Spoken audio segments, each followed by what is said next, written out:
มาสบายดีเนาะสบายดีไอ้น้องสาว PCP รับเพื่อทุกคนเนาะสบายดีไอ้น้องผู้ที่มีใจมากครับเกี่ยวกับ PCP เนาะนี่ก็เป็นต้นสัปดาห์แล้วเนาะวันจันทร์ที่26เนาะมื้อนี้สิมาให้คลิปรีวิวได้น้องเด้อแล้วก็สิมาลดราคาพิเศษเนาะให้ไอ้น้องเลยเนาะสำหรับไอ้น้องผู้ที่กำลังสนใจเกรดแฟกเตอร์เนาะรุ่นแฟกเตอร์เนาะห้านเราสิมาจัดโปรได้น้องเด้อไอ้น้องจะเห็นบ่ความแตกต่างเนาะเห็นป่ะเป็นแฟกเตอร์เนาะราคา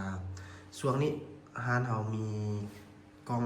เวทมนเตอร์เราได้น้องเด้อสำหรับไอ้น้องผู้ใดที่ถามมาช่วงหลังๆเขาก็มีแล้วเขามีแล้วเด้อไอ้น้องคนใดสนใจก็ให้ทักมาตามเบอร์โทร WhatsApp นะเนาะมาเบิ่งกันเลยเนาะว่าเดี๋ยวเราซิมไปเว้าอยู่ท้ายๆคลิปเนาะว่าเรามีโปรอย่างเด้สำหรับ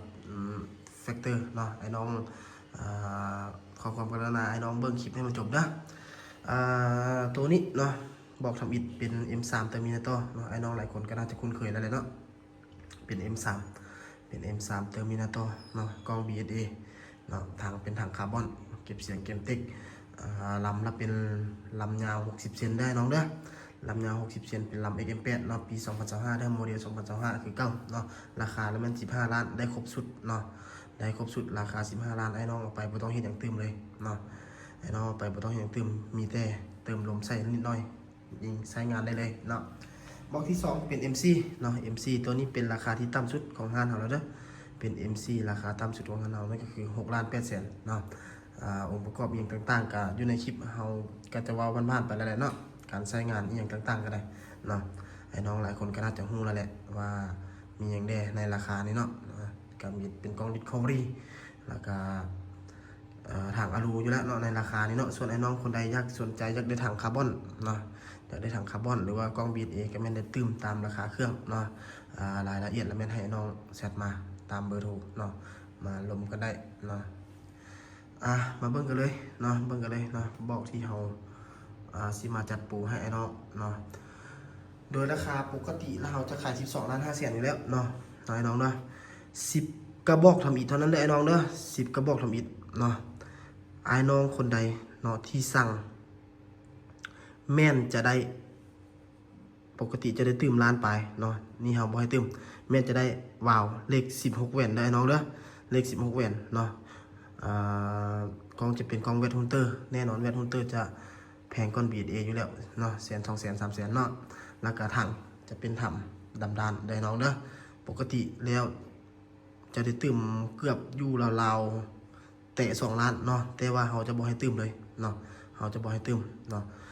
เฉพาะไอ้น้อง10คน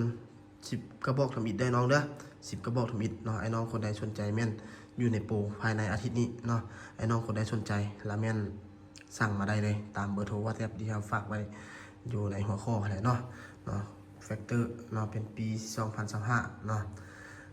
ส่วนลำเราเป็นลำ HW ตัวที่เรารีวิวตลอดเนาะเก็บเสียงก็เป็นเกมเต็กเนาะกล้องเราเป็นกล้องแวทฮุนเตอร์ได้น้องเด้อแวทฮุนเตอร์ตัวนี้เป็น HD ได้น้องเด้อเป็นระบบ HD เป็นระบบ HD มาเป็น4-16คูณ44เนาะSFP เด้อตัวนี้เด้อ44 SFP ตัวนี้เป็นบ่แม่นขยายตามได้น้องเด้อตัวนี้จะเป็นเส้นเล็งน้อยเนาะเหมาะสำหรับไอ้น้องผู้ที่เลาะยิงท่งเพียงเดี๋ยวตัวนี้จะท่งเพราะว่าเส้นเล็งมันจะค่อนข้างน้อยยิงระยะไกลนี่ถือว่าโอเคเนาะเส้นเล็งมันจะบ่บังเป้าหมายของเราเนาะถือว่าตัวนี้ถือว่าพ่อค้าก็เคยใช้ผ่านๆมาแล้วถือว่าค่อนข้างโอเคเนาะค่อนข้างโอเคสำหรับนอกจากรุ่นนี้แล้วเนาะห้านเราถือว่ายังมีอยู่บ่มีตอนนี้